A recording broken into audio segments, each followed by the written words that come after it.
بسم اللہ الرحمن الرحیم۔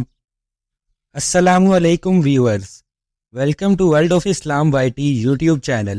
آج کی اس ویڈیو میں حدیث پڑھنے اور پڑھانے والوں کے بارے میں خوبصورت حدیث بیان کی گئی ہے۔ اگر آپ چینل پہ نئے ہیں تو چینل کو سبسکرائب کر دیں، جزاک اللہ۔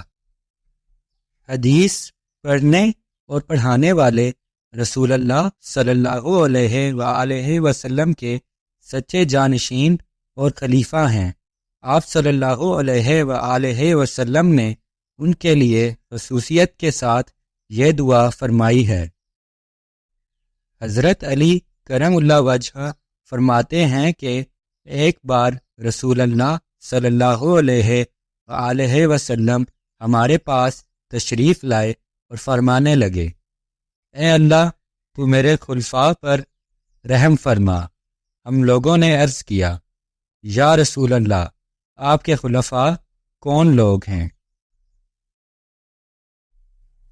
رسول اللہ صلی اللہ علیہ وآلہ وسلم نے فرمایا، میرے خلفاء وہ لوگ ہیں جو میرے بعد آئیں گے اور میری حدیثوں اور سنتوں کو روایت کریں گے اور لوگوں کو سکھائیں گے۔